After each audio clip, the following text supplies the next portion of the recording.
What is up, guys? In this video, I'm going to be breaking down the most profitable sports and leagues that you can bet on, okay? Like, as a sports bettor, you want to make as much money as possible.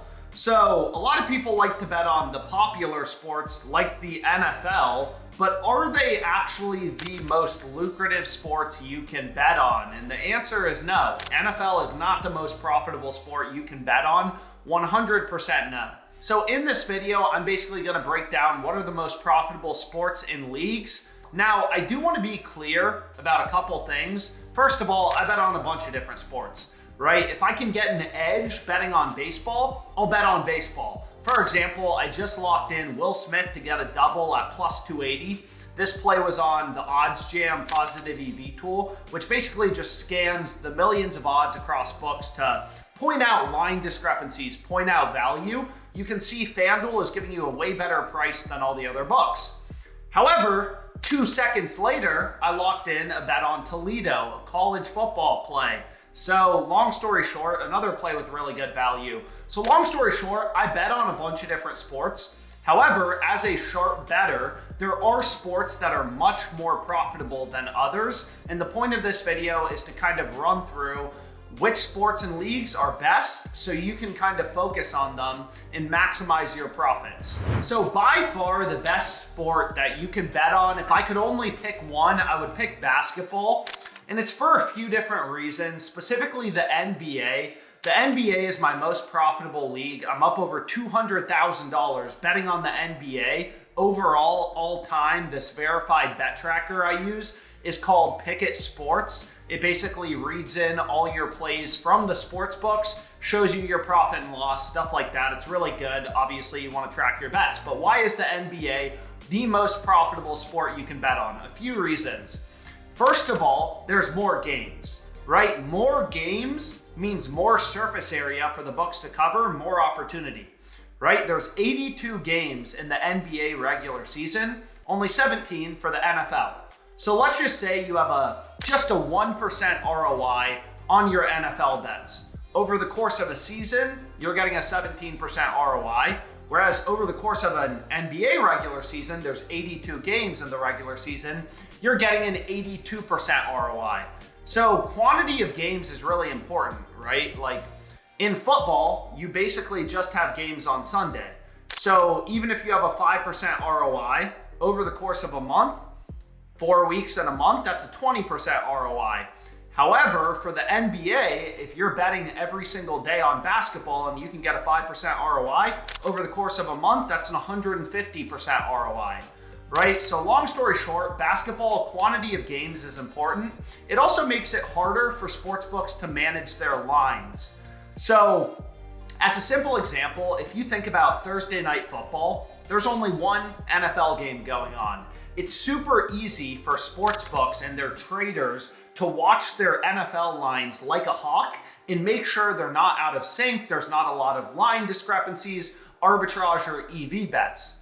Compare that to an NBA slate of 12 games when there's 6 games going on at the same time, lines are flying around, there's a higher probability that the sportsbooks, slip up and offer plays with an edge when more games are going on. So the second reason betting on the NBA is amazing is line movement. Line movement is bigger for the NBA compared to any other sport. So I'll give you a simple example, right? NBA teams, you have 5 players on the court. If Steph Curry is ruled out in a game, if he takes a rest day, every other player on the Warriors, their line needs to change. On top of the money line, the point spread, the total, those need to change. Obviously, if Steph Curry is ruled out, the Warriors' best player, the Warriors could move from being minus 200 to plus 150. That could lead to some insane line movement. But what I was trying to say is, if Steph Curry is ruled out, that also affects every other player, their prop lines. For example, if Steph Curry is ruled out, Jimmy Butler's probably going to be scoring more, taking more shots, so his points line needs to move. Same thing with Draymond Green. So every player is super important in the NBA, and whenever a player's ruled out or official lineups come out, there's huge line movement.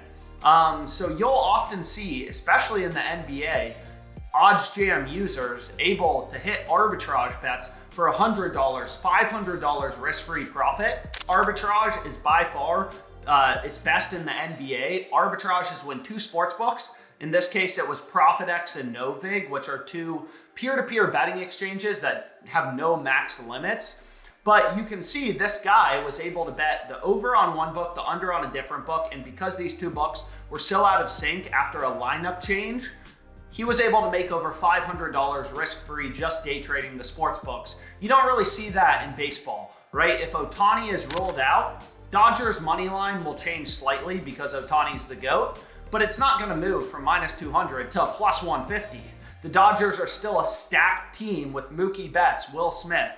Also, if Ohtani is ruled out, that doesn't really affect Mookie Betts. He's gonna have the same odds to go over under 1.5 bases approximately. So the final thing that's amazing about the NBA is live in-game betting. So live betting is super profitable with players getting subbed in and out, foul trouble, stuff like that. Live in-game betting for the NBA is super profitable. These books can barely manage their odds pre-match. So live in-game NBA betting, EV, middles, arbitrage, those are the three main sharp profitable betting strategies you should learn.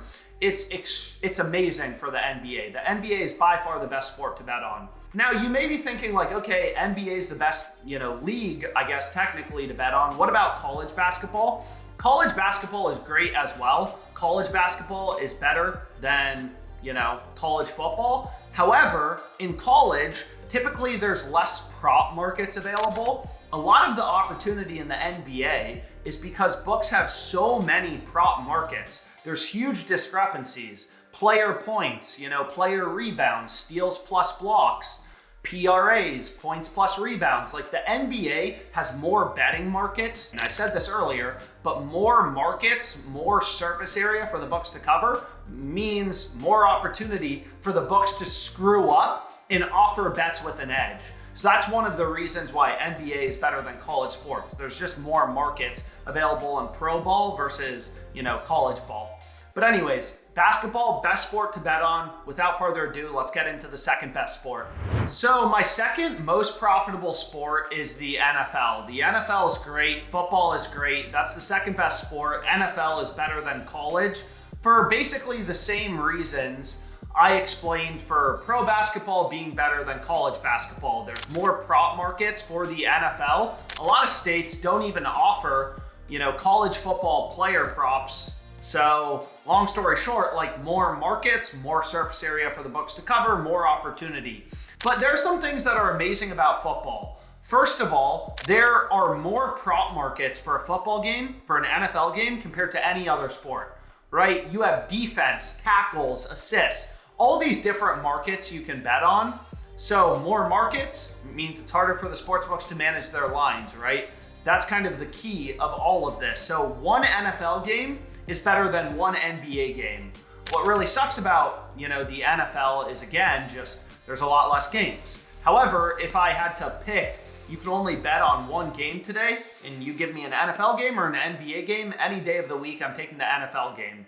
Similar to the NBA, there's really good live betting opportunities, live middle bets, for example, in the NFL. So a middle bet is pretty simple. When two books get way out of sync, you can bet the under on one book, the over on a different book to kind of have this opportunity, this window where you can win both bets. So there's a lot of great live betting opportunities in football. There's a ton of prop markets, and also correlation is most exploitable for football. So this mainly applies to Prize Picks and these fixed payout DFS platforms. So the way that Prize Picks works is, any 4-pick entry, you get a 10x payout. You take a player to go over or under, it doesn't matter. You get the same payout regardless. So what you can do when betting on football is stack quarterbacks and their main wide receiver, their main target, to both go over. So for example, for the Penn State game, I took Drew Aller over, Tyler Warren over. This was a play from last year. Obviously, Warren is a large percentage of Aller's line. So if Aller balls out and throws for 300 yards, there's a very good chance that Tyler Warren is main target went over as well. These two plays are positively correlated. So correlation is much stronger in the NFL and much more exploitable, especially on Prize Picks and other DFS apps compared to any other sport. What's really powerful about sports betting is, in general, you're betting on games that day, right? Because a lot of people will look at my ROI sports betting and they'll say, hey, you have like a 10%, 15% ROI on some of these sports. Why don't you just put your money in the stock market? The S&P 500 returns about 10% a year. And it's like, well, in the NBA, if I have a 5% ROI and I'm betting on games every single day, it just compounds very quickly, which is why your bankroll can grow super quickly as a sharp bettor. So that's really the power of sports betting. And in the NFL, there's less games, so you're gonna compound less quickly. And even if you can get a higher ROI on your football bets compared to basketball bets, you're still gonna make more money betting on basketball because you're just betting on basketball more days of the week. So it's gonna compound quicker. So the third best sport to bet on is baseball. There's really not much opportunity. Most books don't even offer college baseball, but for MLB, there's some pros and there's some cons. The main pro, unsurprisingly, is just how many games there are. 162 games in the regular season. More games, more surface area for the books to cover, more opportunity. The downside with baseball is there's just not as many prop markets as the NBA and the NFL, and there's not much line movement. The only thing that really does move MLB lines is if a starting pitcher ends up getting replaced last minute. So if you have some absolute stud on the mound, like, Skubal, and whatever, he gets injured in practice, he gets replaced with some scrub for the Tigers, that will change things around. The money line will actually move in a pretty significant way, as well as the opposing hitter batter props, but that doesn't happen that often. The fourth best sport to bet on is NHL hockey. Just like baseball, there's really not much college hockey. Hockey is decent, similar to baseball. There's a fair amount of games in the NHL, it's not like there's 17 games like the NFL, but similar to baseball, there's not a ton of prop markets. Also in the NHL, there's just not a ton of line movement. There's not as much scoring. So middles, right? We were talking about earlier middle betting on the NFL, betting Joe Burrow over 240, under 280 on a different book. You're not really going to get that in the NHL. There's not as much scoring. So we've gone through 4 sports so far. Best sport, basketball, then football, then baseball, then hockey. That's what the data shows. That's what my net profit after a sample size of tens of thousands of bets shows. But there's still more sports to go through. So next I wanted to cover tennis. Tennis is actually an awesome sport to bet on, okay? Tennis is awesome. First of all, one-on-one sports like tennis and UFC often have the most line movement, right? One-on-one. So basically, if something happens to one player, if his wrist gets hurt or something like that, or if he's misses weight in the UFC, there's tons of things that move around lines, but one-on-one sports have a ton of line movement. It is very common to see a tennis player go from being a minus 300 favorite to a minus 150 favorite within the span of just a couple hours of sharp action moving the line. One-on-one sports have more line movement because you only need to focus on one player, their performance, stuff like that. Whereas in a team sport, again, you typically don't see, unless there's major injuries, much line movement in the NFL from where a line opens to where the line closes. If the Vikings open as minus 200 favorites, typically they're going to close around minus 200. And another plus of tennis is it's just not as popular of a sport to bet on. So sportsbooks don't watch their lines as closely.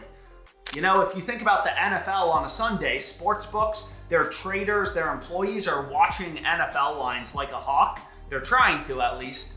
Whereas in tennis, these random ATP, WTA tournaments, typically you can find some pretty juicy, some pretty big line discrepancies. So my ROI in tennis is actually very good compared to a lot of other sports. There's big line discrepancies. and you can make some good money. But the problem with tennis is it's not as active of a betting market. It's not as liquid. There's not as many prop markets. Most sports books will take lower max betting limits on tennis compared to the NFL or NBA. So you may be surprised that soccer hasn't shown up yet. I mean, obviously throughout Europe, Latin America, soccer's the most popular sport to bet on, but in the US, there's not a ton of prop betting markets. And similar to hockey, right, there's just not as much scoring, so live in-game betting, things like arbitrage betting, they're just not as profitable, right? It's not as exploitable of a sport.